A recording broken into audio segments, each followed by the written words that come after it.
Hello everyone, I am Ujjwal Tyagi. In this lecture, we will discuss about Meher, Dower. First of all, we see introduction of Meher या Dower, meaning of Meher, classification of Meher, nature of widow's right to Dower.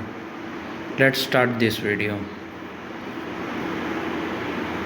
First of all, we see introduction of Meher या Dower.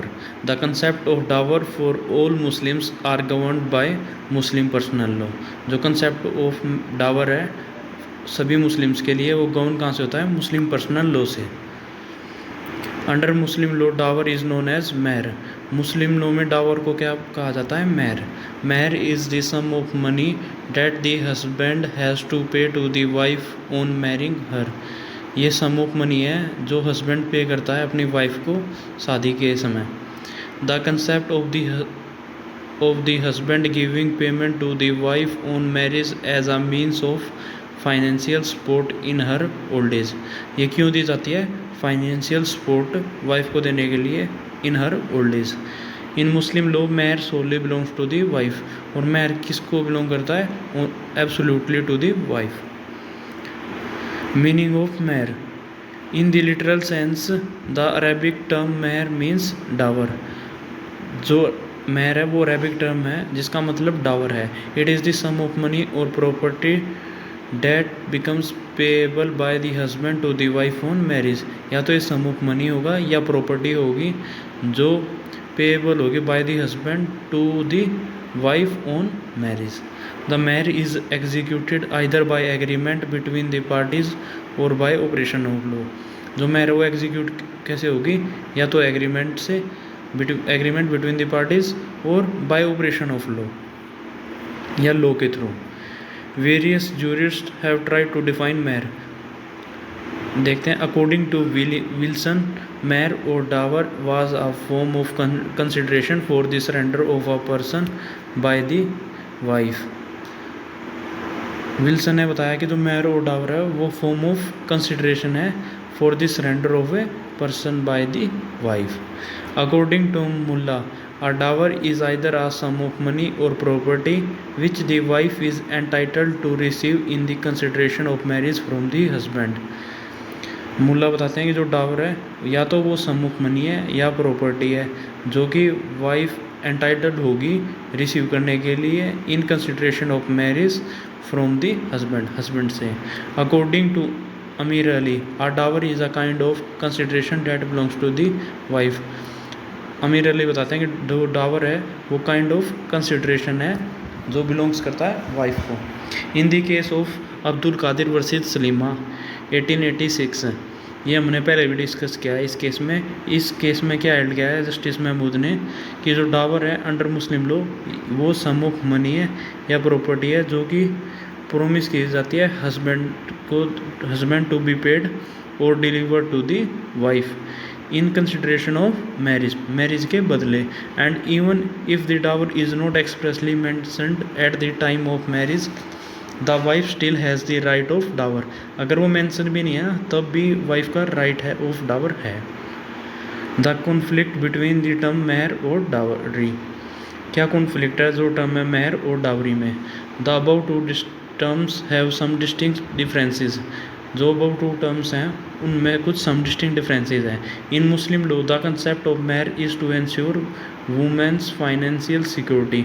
जो concept of mehr है वो ensure करता है women's की financial security. However dowry is a social evil. जबकि dowry एक समाज की कुप्रथा है या सोशल इविल है बोल सकते हैं. Dowry is generally asked by the कीन ऑफ द ब्राइड ग्रूम. कीन मतलब रिलेटिव्स होंगे ना जो ब्राइड ग्रूम के, वो आस्क करेंगे from the bride's family as a gift to the marriage. Under Indian law dowry has been defined under section 2 of the dowry prohibition act 1961. Dowry की जो डेफिनेशन इंडियन लॉ में वो कहाँ define है? Section 2 of the dowry prohibition act 1961 में. It is thus to be noted that mehr और dowry are two different concept. One ensure security. जो मेहर है वो एंश्योर क्या करता है? Financial security. और जो अदर है कि जैसे कि डावरी वो क्या है? सोशल इविल है. अब देखते हैं classification of dower. The dower may B classified into, जो डावर है वो क्लासिफाइड है। फर्स्ट वन देखते हैं स्पेसिफाइड डावर, जिसको हम महर ई मुसम्मा भी बोलते हैं। In this kind of dower the amount of dower is stated in the marriage contract.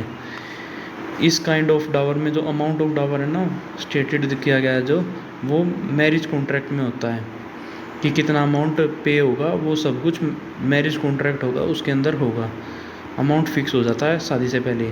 The dower may be settled between the parties either before the marriage और at the time of marriage और after the marriage. ये जो डावर है या तो ये parties के बीच में कब होगा, eight the time of marriage होगा, या शादी से पहले होगा, या शादी के बाद होगा। If the marriage takes place of a minor और lunatic boy then the amount of dower can be fixed by the guardian. जो मैरिज टेक प्लेस माइनर की या लुनाटिक बॉय की, तो जो अमाउंट ऑफ डावर फिक्स्ड होगा ना, वो गार्जियन के थ्रू होगा। The husband can settle any amount of dower, और हस्बैंड ना कोई भी अमाउंट सेटल कर सकता है डावर के लिए। However he can not settle the amount of dower less than 10 dirhams, और ये 10 दिरहम से लेस नहीं होना चाहिए अकॉर्डिंग टू हनाफी लॉ, और 3 दिरहम्स है अकॉर्डिंग टू मलिकी लॉ। और 3 दिरहम्स किसके लिए है, मलिकी लोक में।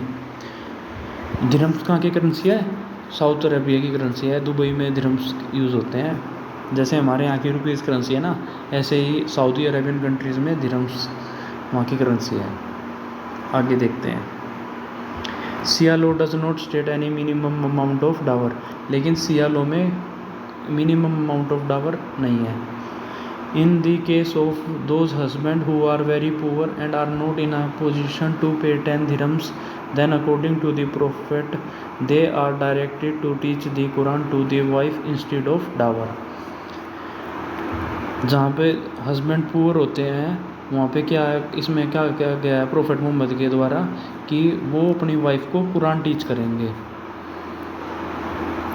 There is no maximum limit on amount of dower, और ना ही कोई मैक्सिमम लिमिट है अमाउंट ऑफ डावर की। The specified dower can be classified into, जो स्पेसिफाइड डावर है वो क्लासिफाइड की गई है 2 क्लासेस में। अब उन्हें देखते हैं। फर्स्ट है प्रॉम्प्ट डावर, जिसको मुआज्जल बोला जाता है। It is payable immediately after marriage on demand, जो पे होगी इमीडिएटली आफ्टर मैरिज डिमांड पर। डेफर्ड डावर, जिसको मुआज्जल, it is paid after the dissolution of marriage either by death और डाइवोर्स। ये कब पेड होगा, after dissolution of marriage either by death या फिर डाइवोर्स। सेकंड अनस्पेसिफाइड डावर, जिसको महरी मिसल और प्रॉपर डावर भी बोला जाता है और कस्टमरी डावर भी बोला जाता है। If marriage is completed without the amount of dower fixed in the marriage contract, or marriage is completed on the condition that the wife should not claim any dower, then the wife is entitled to proper dower. अगर marriage complete हो गई without, जहाँ पे amount of dower है वो fix नहीं किया गया था मैरिज कॉन्ट्रैक्ट में, और marriage is completed on the condition, और क्या कंडीशन थी कि जो वाइफ है वो क्लेम नहीं करेगी कोई भी dower, then the wife is entitled to proper dower, तो वाइफ है वो एंटाइटल्ड होगी प्रॉपर डावर में। The amount of proper dower is fixed decided by the taking into consideration the amount of dower settled upon other female members of the father's family. जो amount of proper dower है वो fix किया जाएगा या decide किया जाएगा consideration, जो amount of dower settled हुआ है other female members of the father's family में। The proper dower is regulated with reference to the following factor, और जो प्रॉपर डावर है वो रेगुलेटेड किससे होगी, कौन से with reference to the following factors, वो फैक्टर्स देख लेते हैं जिससे प्रॉपर डावर रेगुलेट होगी। Personal qualification of the wife, qualification होगी जो वाइफ की वो देखी जाएगी, like her age, beauty, virtue, fortune etcetera. अब सेकंड है social position of her father's family, social position देखी जाएगी उसकी फादर्स की फैमिली की साइड से। Dower given to her female paternal relation, economic condition of husband और circumstances of time. Under Sunni law, there is no maximum limit for a proper dower, but under Shia law, the proper dower should not exceed 500 dirhams.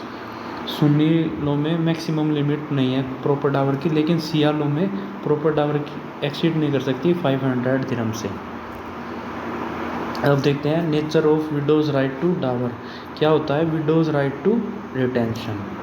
Widows right to retention is the most effective method of enforcement of dower after the death of the husband. जो right to retention होता है widow के पास, वो most effective method है enforcement of dower after the death of husband, husband की death के बाद। इसमें क्या होता है आप देखते हैं। अ widow whose dower debt is pending, वो विडो जिसका डावर डेट अभी पेंडिंग है, has a right to retain the property of the husband, वो राइट है उसके पास रिटेन करने का अपने हस्बैंड की property till her dower debt is satisfied, जब तक उसका जो डावर है वो डेट है वो सेटिस्फाइड ना हो जाए तब तक। This right is termed as the right to retention in lieu of unpaid dower and it is available to a window.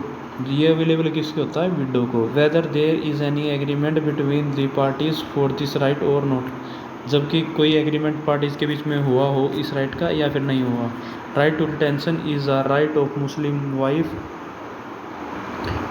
Wife to continue to be in possession of her husband property in those case where her dower has not been paid। Right to retention है वो right है मुस्लिम wife का, जो कि continue भी in possession हो सकती है अपने हस्बैंड की प्रॉपर्टी में जहाँ पे उसका डावर उसको मिलाना हो। However right to retention is available when the marriage has been dissolved by death और डाइवोर्स। या तो मैरिज डिसॉल्व कैसे हुए, या तो डेथ से या फिर डाइवोर्स से। इन हमीरा बीबी वर्सेस जुबैदा बीबी ये केस है इसके related. It is submitted that in view of the nature of the rights of retention it holds that no consent is necessary, particularly in view of well established preposition that widows possession should be lawful। जो widows का possession है property पे वो lawful consider किया जाएगा and must have acquired it without force or fraud, और वो acquire करेगी इसको without force और fraud के। That's it, thank you for watching a full video।